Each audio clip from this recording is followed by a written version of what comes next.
In the New Testament, the Gospel of John begins with the well-known words of the prologue. In the beginning was the Word, and the Word was with God, and the Word was God. And then it goes on for several more verses, and the prologue comes to a conclusion later on in the chapter when John writes, "And the Word became flesh and dwelt among us, full of grace and truth," and so on. And that phrase, "the Word became flesh," refers to the great mystery of the incarnation.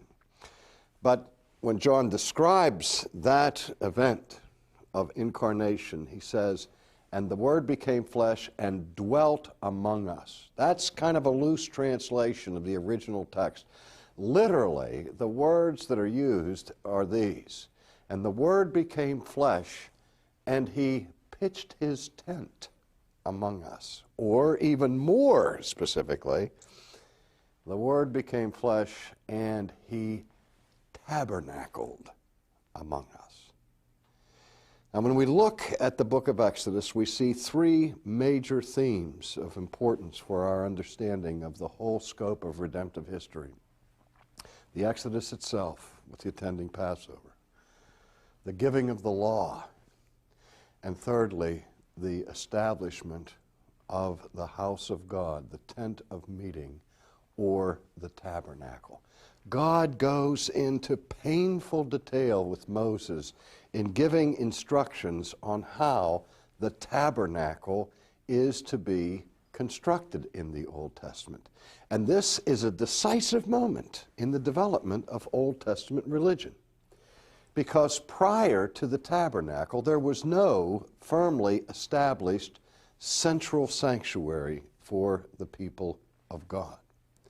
If we look back in the patriarchal period, we know that it is marked by important moments of worship.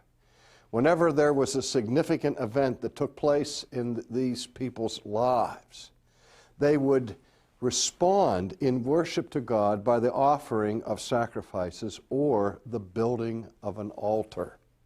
If you go back and look through the patriarchal period, you'll see, for example, Moses, after he came from the ark, after the floodwaters had abated and receded, and he expressed his gratitude for God, he built an altar there. Abraham built an altar. Isaac built an altar. Jacob, after he had wrestled with an angel, and after he had his vision of the ladder up to heaven, you recall, during the night he dreamed and saw the angels of God ascending and descending on his ladder. And when he awakened in the morning, he said, "Surely God was in this place, and I knew it not." And so he took the stone that he had used as a pillow for the evening, and he anointed it with oil. And after he anointed it with oil, he marked that spot and named the spot Bethel, or the house of God. For this, he said, is the gateway or the portal into heaven. Now, what is significant in these incidents that we find in the patriarchal period is that we see the sacralization of both time and space. You recall that in the Passover, God said, "I want you to remember this time for all time." And so God took the ordinary days of that period and made them sacred, consecrated them by the memorial of the Passover.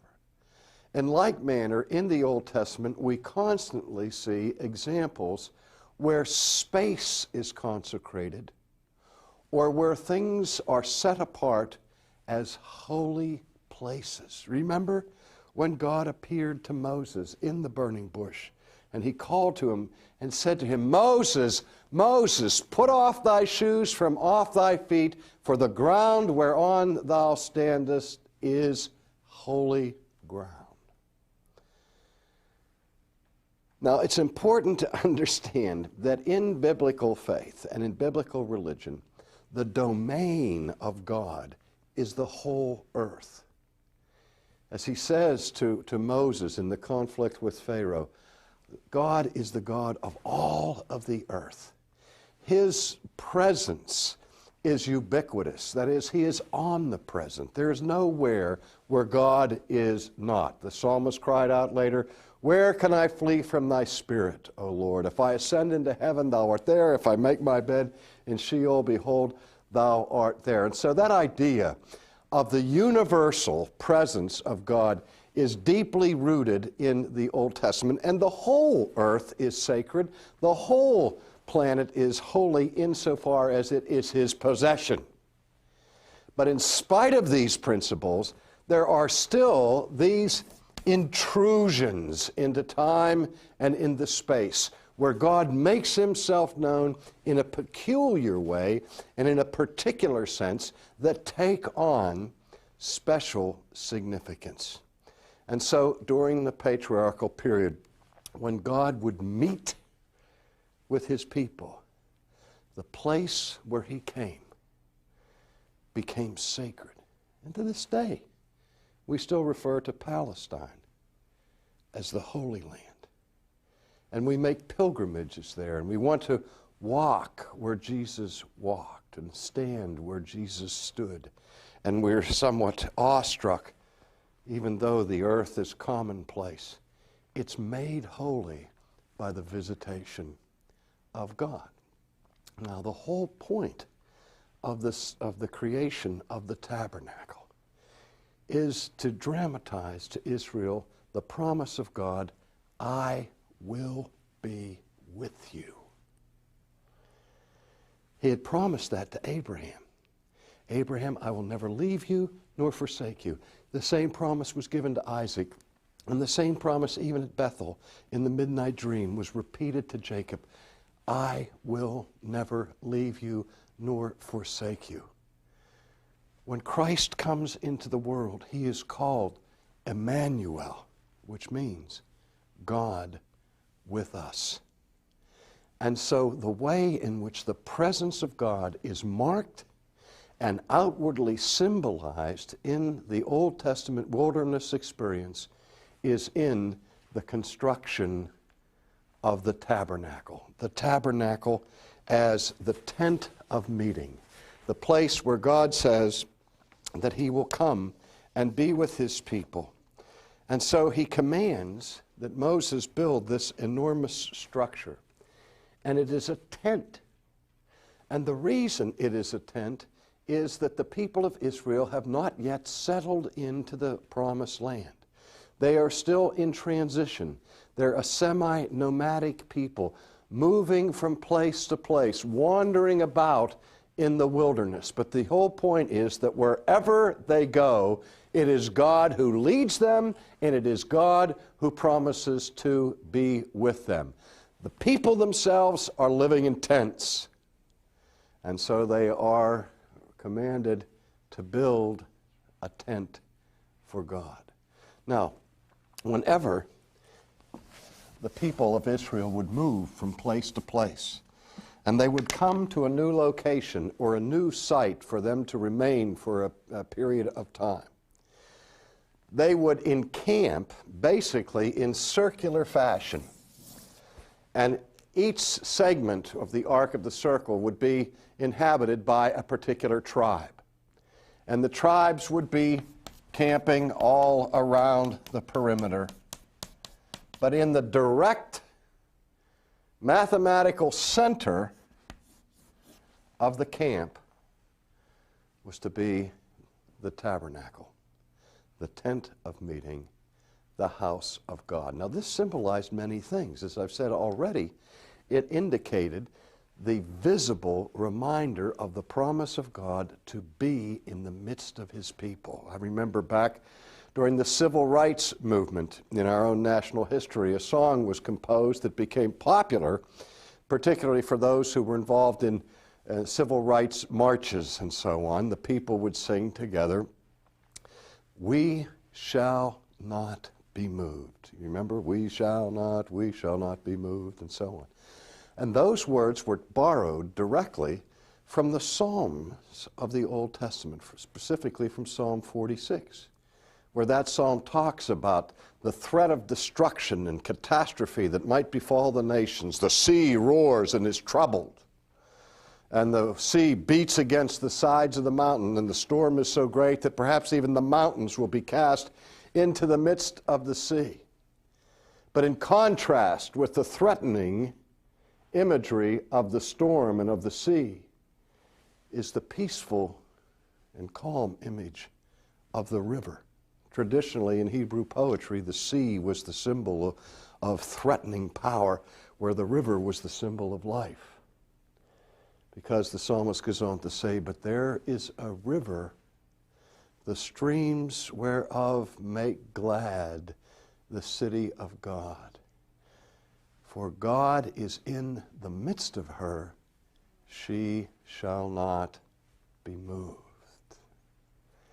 In other words, the reason for the psalmist's confidence of enduring and of stability and of permanency was the promise that God would be in the midst of his people. And so that's the first and foremost significance of the placement of the tabernacle when the people gathered while on the march. The second significance is this, that Israel was not the only semi-nomadic people in antiquity. Most of the nations of the Semites at that time were people who grazed and browsed through the desert regions and so on, and even other nations that had permanent settlements would oftentimes go on the march for purposes of military conquest or whatever. And the custom in antiquity was that when the nations were on the move and lived in tents, the central tent in the establishment was always occupied by the king. This was the king's place. And the symbolism of the tabernacles being in the center of the encampment was that the Jewish people at this point have no king except God. God is their king, and he is a king who is not a remote or an aloof king, but he's a king who dwells in the midst of his people. Well, let's look now at some of the structure of the tabernacle itself. The entrance to the tent faces the east. So this is the east, this is the north, this is the south, and this is the west. In fact, I'm going to, I won't, I'll leave this as it is for now. And the tent was portable, could be put up, taken down, and when it was taken down and transported, it was to be transported by a subdivision of the Levites. Remember, the Levites were set apart for priestly duties.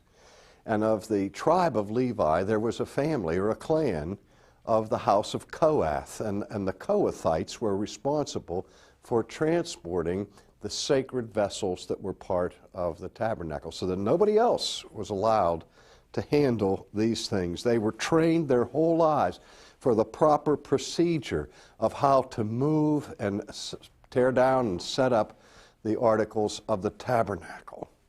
We see that later on with the sudden destruction of Uzzah when he touched the Ark of the Covenant, because he violated the prescriptions that were given in the ancient setting for the handling of the special sacred vessels of the Ark. The tabernacle itself, or the sanctuary, was 1,200 square yards in size. 1,200 square yards. That is a huge tent. But the sanctuary itself had the bulk of the space of this tent was what was called the outer court.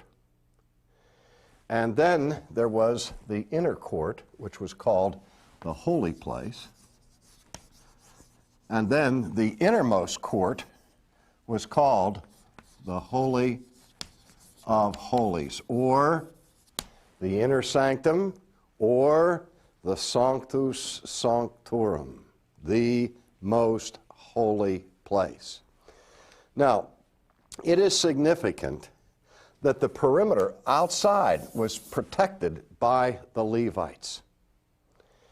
And the rank and file person did not come into they would come up to the tabernacle, but they didn't enter the tabernacle. And certain things took place inside the sanctuary. Now, again, the inner sanctuary, including both the holy place and the Holy of Holies, was 55 feet by 15. And in the outer court, there were two articles that were found there. There was the laver and the altar of burnt offering.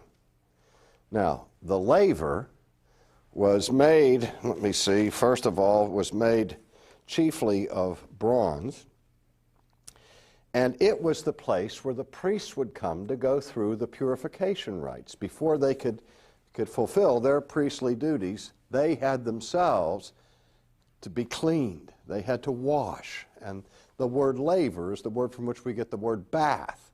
And so they would, as it were, symbolically take a bath by cleansing themselves in the water that was contained in the bronze laver.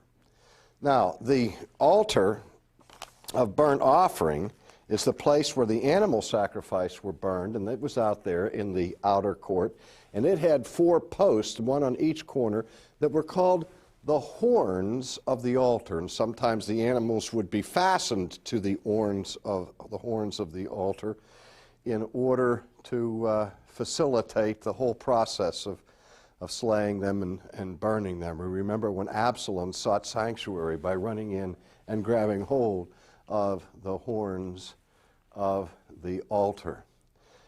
Now, the interesting thing to me is that as you go closer to the Holy of Holies, there is a progressive level of sacredness which is indicated by a progressive level of the preciousness of the materials that are used for the vessels and the furniture therein.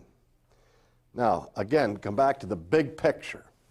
There is this circle that describes the whole camp. And everything outside of the encampment was considered unclean. This was the place of the Gentiles. This was that which symbolized the outer darkness being removed from the center where God pours out the gifts of His mercy and of His grace. And the closer you get to the center, the closer you approach the direct presence of God. Now again, they understood that God actually was everywhere. But in His redemptive activity, where the means of His grace were focused, there was this most sacred of all places, the Holy of Holies. And the further you got away from the Holy of Holies, the further you were moving to that place which was unclean and symbolized the outer darkness. The symbolism of this is used throughout the teaching of the Scriptures, in the writings of the prophets and on into the New Testament.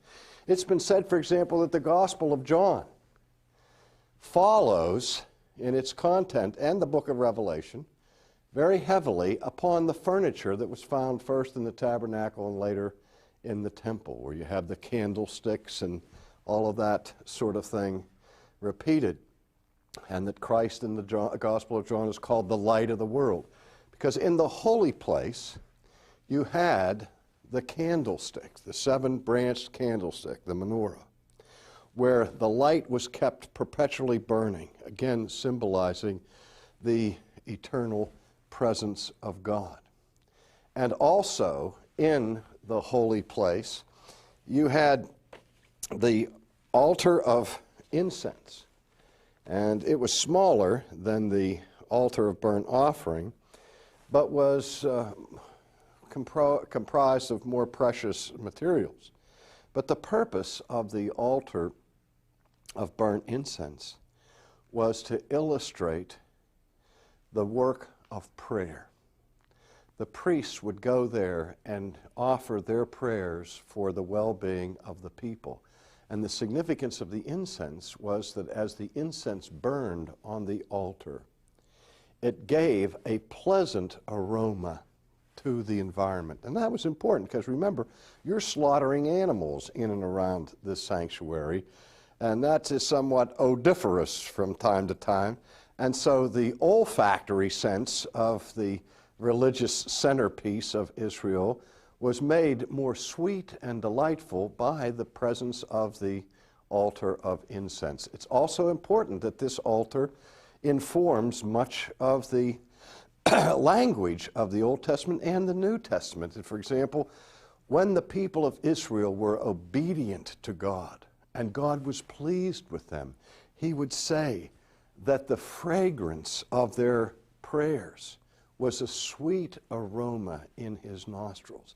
But when the people became corrupt and their worship degenerated into rote externalism and so on, God spoke to them in judgment, saying, I despise your feasts, I abhor your solemn assemblies, and your sacrifices have become loathsome to me. They are a stench in my nostrils. Again, in the New Testament, the work of Christ is described as being a sweet aroma and fragrance to God, as he not only fulfills the whole of the tabernacle, but in a real sense, every one of its parts. He's the light of the world. He's the bread of life. The other article in the holy place is the table of showbread.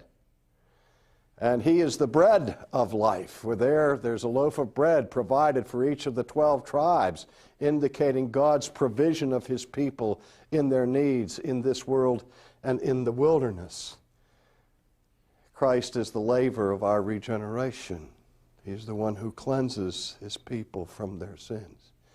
And he is the one who has been sacrificed for them. All of the person and work of Christ is symbolized in these various elements of the tabernacle, but nothing like what happens in the Holy of Holies, where there the most sacred article of all of Jewish religion is found, the ark or the chest. It's called the Ark of the Covenant. It's a chest that is made of acacia wood and covered over with pure gold, and then with these massive sculptured, fashioned cherubim with their wings hiding and covering the chest there. Now, it's the chest that contains things. The things that are contained in the chest are the tablets of stone, the Ten Commandments, the rod of Aaron that bloomed, and a pot of the manna that was gathered and preserved from God's provision of his people in the wilderness. But the most important thing about the ark was that the lid of the chest was called the mercy seat, because the Ark of the Covenant was the symbol of God's throne, his throne of authority and the seat of judgment. So that it was into the Holy of Holies that the high priest, and only the high priest, could go, and only once a year, on the day of Yom Kippur, and even then only after specific ritual cleansing that was elaborate. And there he went and sprinkled the blood of the lamb on the mercy seat. In Greek, it's called the hilasterion, or the reconciliation, because in that action, the blood of the sacrifice becomes a covering of the judgment seat of God that protects us from his judgment. And so the whole work of redemption, its judgment, its mercy, is found in the living symbolism of the tent of meeting that God visits with his people.